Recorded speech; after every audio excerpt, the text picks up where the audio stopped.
요즘 네. 진짜 민감할 때 지금 그럼요. 올 상반기 들어서 뭐 거래량이 전부 작년보다 조금 늘었고 그다음에 이 와중에 이제 뭐 일부에서는 뭐 매매값이 조금씩 이제 바닥을 치고 올라가고 있다 뭐 그러면서 일부 뭐 급매물 같은 경우는 네. 소화가 되면서 뭐 그런 얘기가 나오고 그러면서 이제 이것이 서울의 일부 바닥을 치면서 매매값이 상승하고 있고 거기에 맞춰서 부동산원이 또 매주 발표하는 통계에서 서울 아파트 값이 매주 상승하고 있다는 게 나오는 순간 맞아요. 이게 시장에서 굉장히 이게 정말 그 문제. 악용되고 있죠. 네, 맞습니다. 근데 지금 교수님께서는 그동안에 이런 그 부동산원의 어떤 통계의 어떤 약간의 뭐라고 할까요? 뭐 그게 뭐 의도적이라고는 생각하지 않겠습니다만 그럼에도 불구하고 의도적인 것 같아요. 의도적인 것 같아요. 통화해 보니까. 예.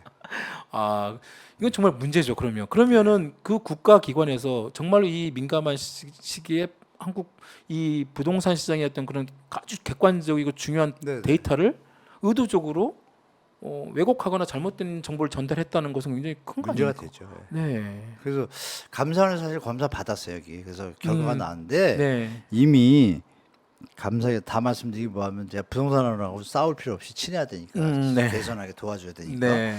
감사원 결과를 가지고 세미나도 또 열었어요. 아. 그 여러분들이 아쉽게 기억나실 거예요. 또 문재인 정부에서도 네네 맞습니다. 거기 많이 부동산 오를 통계. 때 좀 적게 나오는 게 네. 있었잖아요. 그 통계 통계가. 내 가지고 논란 있었죠. 그때 그래서 말이 많아가지고 2021년도에 주택통계검증위원회가 설립됩니다. 설립돼 가지고 전문가 6인하고 공공기관 해가지고 하는데 분기마다 회의를 해요. 근데 2년이 지났잖아요. 네. 낮은 게 없잖아요. 아 그렇군요. 그죠? 그러네요. 그 낮은 게 없다는 거는 움직이지 못하고 있다는 얘기죠. 음. 요식행위만 하고 있다는 얘기고. 음. 그러니까 그분들이 이번에 3월 말일에 회의를 했어요. 했는데 그때 이제 저하고 똑같이 몇 분이 주간 통계 없앱시다는 얘기를 하신 거예요. 주간 통계 없앱시다. 국가에 도움이 안 되니까. 음. 그리고 전 세계 주간 통계하는 데가 없습니다. 아, 전 세계. 왜냐하면 주간 통계는요. 음. 표본을 가지고 부동산의 지수의 전 세계 공통적인 게 뭐냐면 반복 매매 모형이에요. 반복 매매 모형. 네, 하나 갖고는 취급을 안 하는 거예요. 표본을. 표본 하나 추세를 가지고는 봐야 되니까. 음. 그래서 기본이 1개월에서 3개월을 봐요. 한 달에 3개월. 아시겠지만 경기 안 좋을 그렇죠. 땐 거래가 안 되니까. 그렇죠. 근데 주간에 통계를 낼 수 없다는 건 이미 다 알아요. 음. 통계가 나올 수가 없다는 환경이라는 걸. 그걸 가지고 억지로 왜 이걸 내고 있냐 이거죠. 네. 이해되셨죠? 그러니까요. 전혀 도움이 안 돼. 그리고 월말 통계를 가보면 통계 수치가 바뀌어요. 그리고 더 중요한 건 뭐냐, 이 월말 통계조차 네. 생각해보세요. 주택 가격의 총액은 나오잖아요. 네. 나중에 만약에 전체 아파트의 총액이 전국이 1,000억이 원이는데 네. 10억 원 되면 1% 오른 거잖아요. 그렇습니다. 그러면 이거는 아시겠지만 한국은행 대차대조표에 주택가격, 토지가격이 다시 다 나오기 때문에 이 총액하고 맞아야 되잖아요. 그렇죠. 그쵸? 네. 틀려요 매번. 매번 틀려. 그러니까 통계 자체가 아이고. 한계가 있다는 게 이미 노출이 된 거예요. 음. 그러면 최대한 그럼 우리가 볼 수 있는 건 방향성을 보는 건데 네. 주간마다 무슨 방향성이 바뀝니까? 맞습니다. 부동산은 장기성. 그러니까 이거 문제가 많기 때문에 네. 이번 기회에 우리 오마이뉴스를 비롯해서 제가 나가는 데마다 말씀을 드리고 있으니까 부동산이 통계만 제대로 잡아줘도 시장하고 우리가 서로 공유하고 좋은 쪽으로 쓸 수 있잖아요. 통계 그렇습니다. 목적이 그거잖아요. 네네. 그죠? 네. 시장을 효율적이고 합리적으로 도와주는 건데 네. 지금은 도리어 효율적인 게 아니라 비효율적이고 네. 비합리적으로 만드는 도구가 돼버렸으니까 아이고, 이거 네. 심한 것 같아요 제가 볼 때. 그렇습니다. 네. 하여튼 이번에 부동산원 이 통계 오류에 대한 부분은 제가 네. 한 교수님께서 적극적으로 지금 이런 문제 제기를 해주셔서 아마 개선을 해야 되지 않을까. 그리고 네. 향후에 정말 말씀하신 것처럼 주간 통계, 특히 부동산의 주간 통계 의미 없습니다. 0.03 아까 10억에 30만 원 오른 거 가지고 예. 이걸 마치 무슨 네. 한 것처럼 얘기하는 것 자체가 정말. 네. 그리고 또 기자들 입장에서는 또 뭐 하여튼 뭐 이건 통계고 뭐 팩트니까 막 쓴다고 하는데. 결정적인 게 또 하나 있죠 기자님. 뭐냐면 보세요. 네. 우리 거래 신고제가 웃기잖아요 대한민국이. 거래 신고. 전 세계가 등기가 완료된 걸 가져가거든요. 저희는 그 기간 안에만 하면 되게 돼 있죠. 근데 우리는 보면 계약을 하면 가짜 계약을 해도 뭐. 기억나세요? 그죠? 우리 문재인 정부 때 하도 갭투기가 투기가 많아서 네, 네. 뭐 감독청을 만든다 그러면서 맞아요. 저 수사 들어왔잖아요. 네네네. 그때 제가 사례를 하나 말씀드릴게요. 엄마하고 아버지, 아들, 가족이 그 동네를 집을 많이 사둔 거예요. 네. 집안이 막 부동산 투자 투기하는 데 많아요 요즘. 네. 사뒀잖아요. 네. 그 집값을 올려야지 자기 집을 조금 더 받을 거 그러겠죠. 아니에요. 그러니까 엄마하고 아들하고 짜고 계약을 합니다. 서로. 해가지고, 네.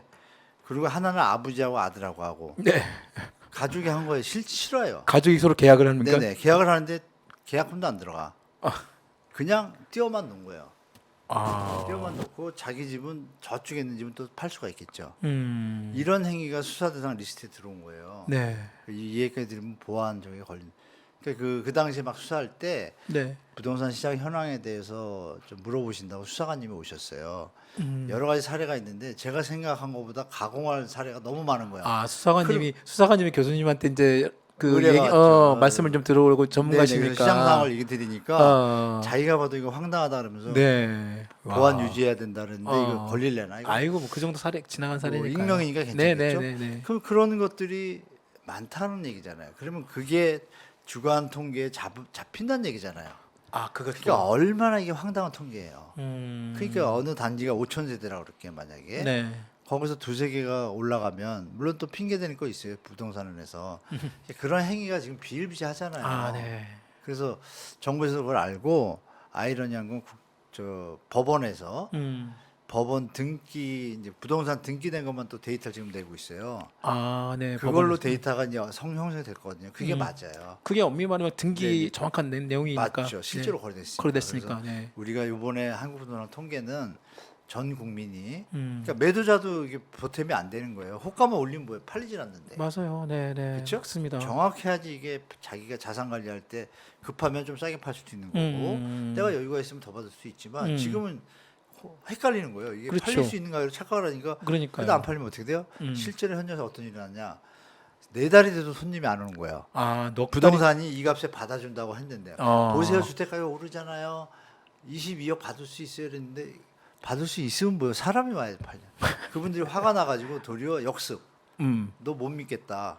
싸움 나는 현상으로 생기고 있어요 지금. 그런 6월 현장. 초, 5월 말부터. 그런 현장에서 이게 막 네. 이게 출발이 어디예요?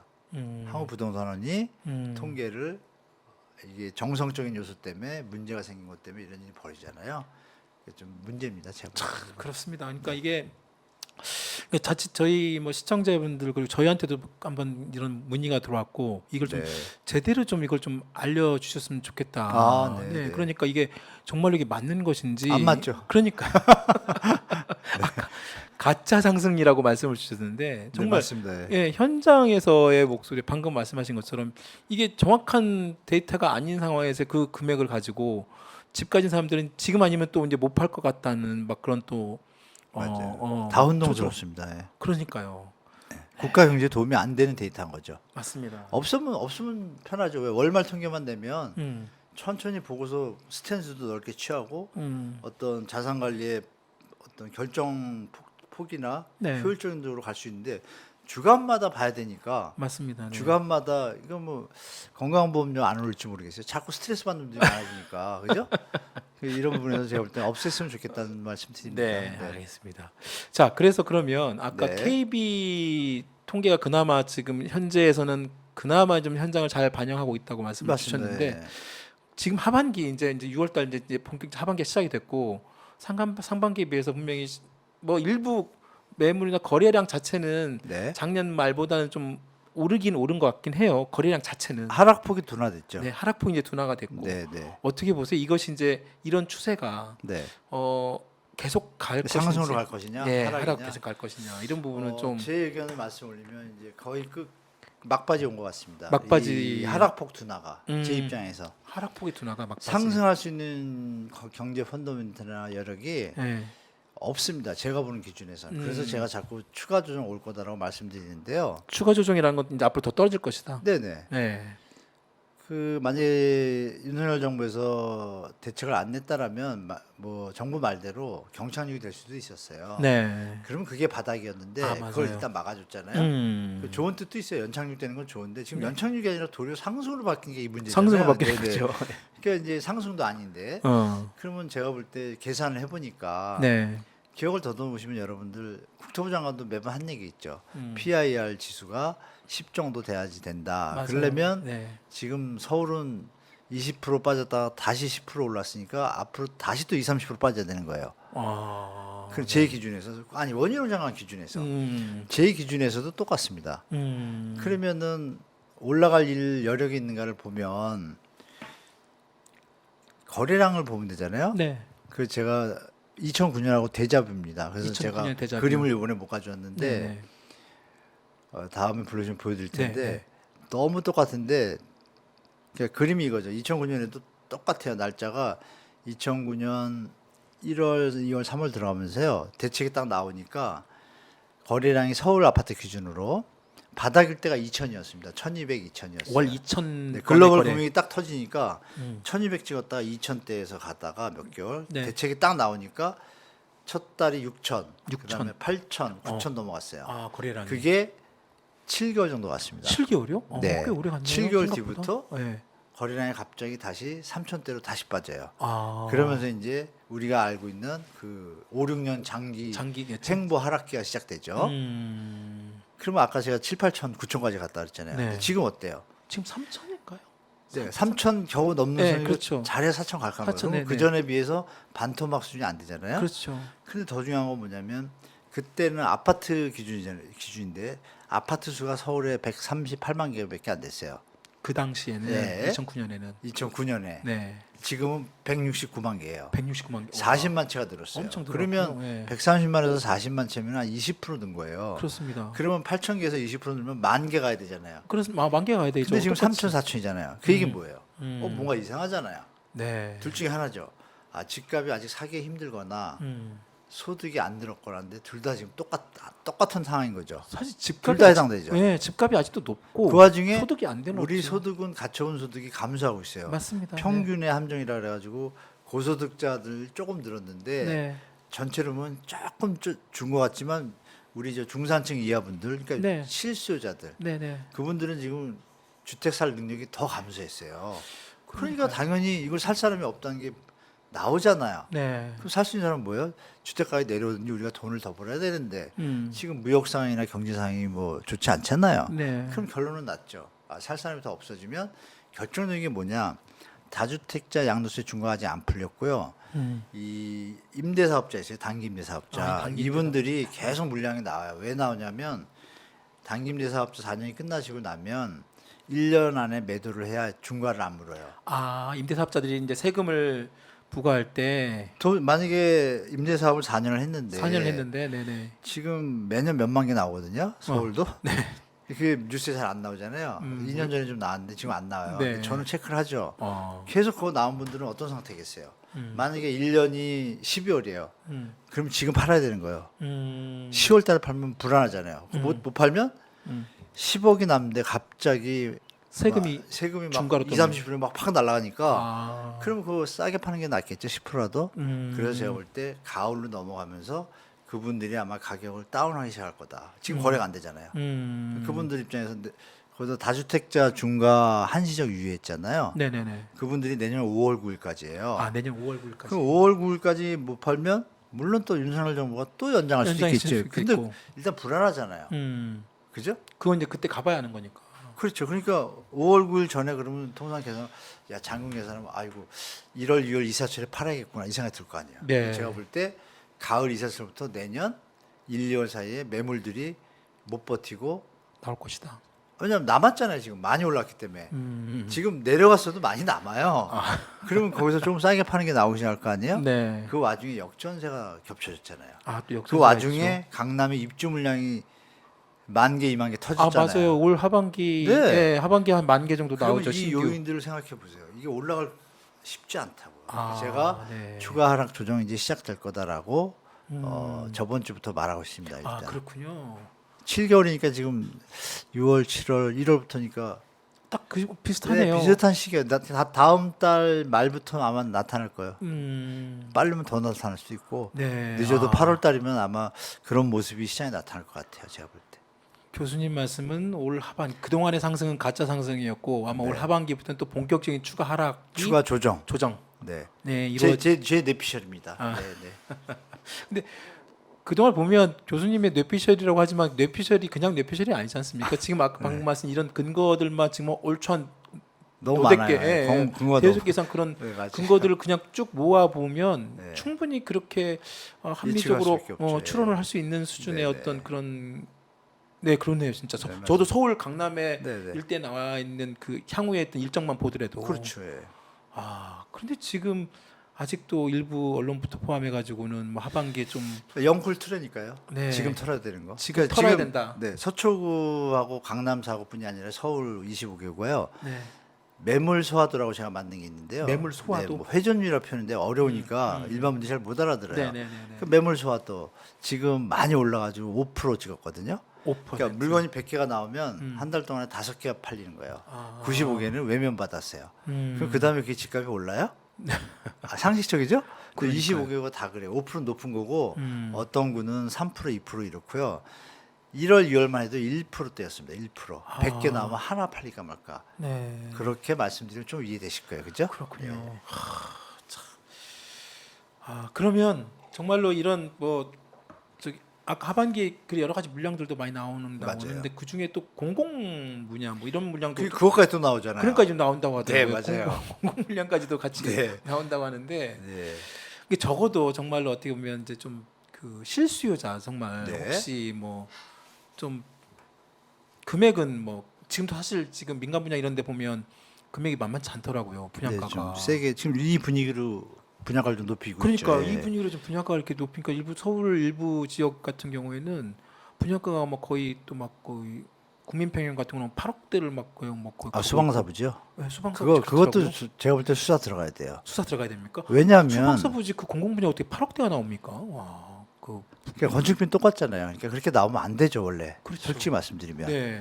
그러니까 이거는 8억이면 6억이면 서민들도 다 가 쓰는데 네. 8억 7천이면 서민들이 다 하기 힘들잖아요. 그렇습니다. 그러니까 있는 자재들의 무주택자들이 독식이 될 수도 있어요. 근데 그게 공공 그쵸? 분양이라는 게 더 좀 황당한 거죠. 어떻게 황당한 보면. 거죠. 예. 근데 예. 그게 뭐냐면 박근혜 정부 때 만든 것 때문에 제도. 왜냐하면 네. 국가가 국민을 상대로 영업행위하면 안 되잖아요. 네. 근데 이게 묘한데요.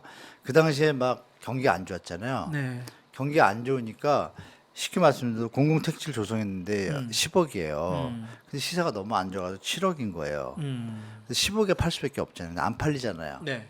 그래서 이 당시에 주변 시세의 7, 80%라는 기준이 나온 거예요. 아, 그래서 주변 시세 7, 네네. 80%. 이거는 이럴 때 쓰는 건데 이걸 갖다 교묘하게 지금 들여와가지고 음. 아사무사 엮어가지고 아. 분양을 할 때 주변 시세 7, 80%라는 게 나온 거예요.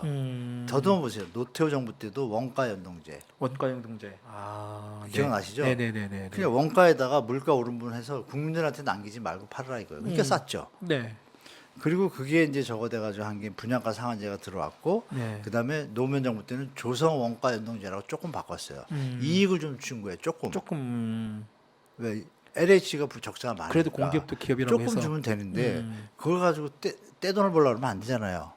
그 명분은 이거예요. LH 적자가 심하니까 시세보다 싸게 판다. 이거 웃기는 거죠. 아, 그렇죠. 그럼 시세를 인위적으로 아까 말씀드린 부동산 통계에서 올려놓고 이거 뭐 하는 거예요? 이게 국가가 아니라 국가의 탈을 쓴 이상한 형태, 탐관 우리들의 집단이 돼가는 느낌이 들잖아요. 네. 그러니까 이걸 조사 들어가면 어떻게 되겠어요? 원래 땅값이 있을 거 아니에요. 네, 국가 네, 네. 땅이고, 그렇죠. 그죠? 그러면 수방사 부지 이전되면서 이전 받을 때 택지비가 나오잖아요. 네, 네. 택지비다 건축비하면 끝났죠. 음. 그럼 이 값이 나올 수가 없어요.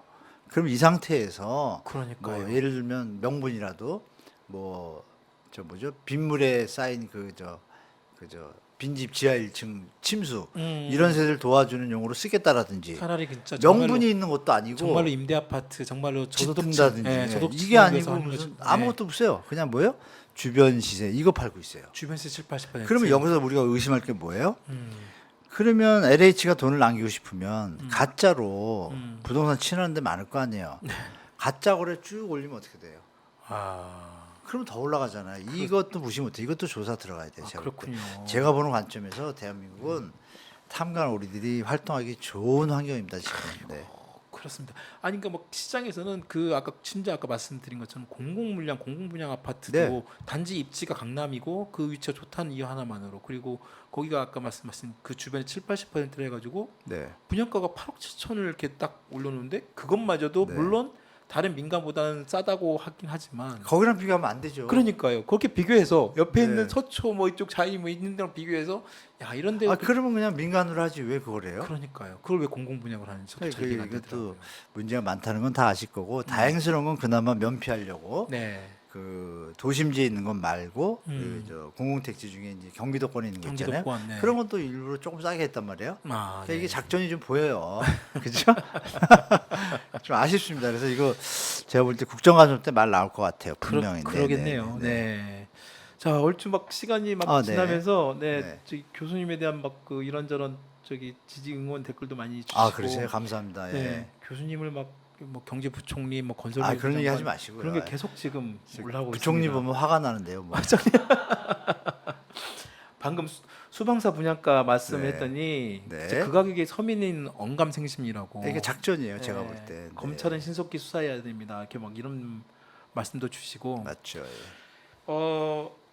마지막으로 네네. 지금 이제 올 하반기 포함해서 이제 이 지금 최근에 이 부동산 시장 관련된 여러 가지 지금 뭐 쉽게 말하면 우려, 걱정, 뭐 좀 불안 뭐 이런 부분들 많이 있으신데 네. 우리 소비자 또는 주택 뭐 쉽게 말하면 아직 그 준비하고 계시거나 네, 또 네. 젊으신 우리 또 신혼부부 또 젊은층 세대에서 좀 말씀 좀 앞으로 집을 어떻게 좀 준비 내지는 어떻게 고려해봐야 되지 않을까 뭐 이런 얘기 좀 해주셨으면 좋겠습니다. 네, 무주택 서민과 청년층 분들은 다행히 이 정부가 네. 추첨제라는 청약제도를 좀 넣어서 물론 이건 총선용도 있습니다. 총선용 왜냐하면 있죠. 네, 추첨제를 많이 넣으면 희망이 생기니까 네. 그런 부분이 있는데 그 물량들이요. 좋은 입지들이 꽤 많은 편이고 수방사를 제외하고 수방사도 좋지만 말씀드린 대로 일반 무주택자분들이 접근하기는 좀 가격이 세고요. 네, 그럼요. 그게 이제 한 5억, 6억이었으면 부담 가지 않는 선인데 그걸 국민한테 또 매기는 게 좀 아쉽긴 하지만 네. 다른 지역들은 입지나 이런 걸 비교할 때 분양가가 접근해 볼 만합니다. 공공분양 아파트 네, 말씀하시는 특히 거죠? 무주택자분들은 LTV를 80% 해주니까 고정금리로 네네네. 일단은 저렴한 수준이고 새 집이잖아요 앞으로. 네네네. 그러니까 이런 거 감안하면 공공분양은 좀 접근을 하시고 네네. 민간 분양은 아시겠지만 지금 말씀드린 가격 이렇게 상승 이런 패턴들이 도배가 되다 보니까 네. 건설사들이 분양가를 살짝 높여서 한단 말이에요. 거기에 이제 고민들이 많으신데 정부가 투기를 활성화할 수 있는 제도도 있잖아요. 무분양 무순위 청약 줍줍을 지역을 풀어가지고 맞아요. 지방 사람들이 와서 이게 투기가 되는 거예요. 맞아요. 무순위 이제 그 지금 전매 제한 전국적으로. 때문에 네. 다행인 건 실거주무 폐지가 안 풀려가지고 민주당이 잘 막고 있어가지고 어쩌면 8월부터 이게 식을 수도 있어요. 그래서 민간 분양이 그러면 9월, 10월 넘어와서 만약에 6월, 7월에 분양한 게 미분양이 좀 터진다. 네. 이러면은 분양가 내려가거든요. 100%. 음. 그러니까 제가 볼 때 공공 분양은 지금 공격적으로 가시고 네. 민간 분양은 시세가 한 30% 떨어졌는데 한 5% 비싸다 이러면 갭이 크진 않거든요. 그럼 내려가도 10%니까 신축이라는 베니피트 생각하시면 여러 개 되시면 접근하셔도 좋지만 여러 개 안 되면 충분히 더 기다리셨다가 네. 연말 이후에 연말 이후에. 그때 물건이 또 많이 나올 것 같아요. 제가 네. 볼 때 공공 분양이 좋은 데가 네. 그때 접근하시면 좋을 것 같고 절대 자기 소득의 35% 넘는 대출 원리금 상한이 아, 그거는 들어가시지 마십시오. 절대. 왜냐하면 어쩌면 우리 2009년부터 13년까지 네. 장기 횡보 하락기가 올 수도 있어요. 그럼 마음이 좀 불편하시잖아요. 맞습니다. 절대 부담되는 선에서는 가지 마시고 마지막으로 건강부터 챙기세요. 건강부터. 이 얘기를 왜 드리냐면요. 요즘요. 제가 네, 다른 뭐 이렇게 좀 돈 많은 분들 VIP도 불러주더라고요. 네. 그건 이제 그분들도 시장 상황을 좀 궁금해하는 거죠. 네. 그분들은 이런 얘기를 했어요. 돈을 많이 벌었습니다. 그러면 뭐예요?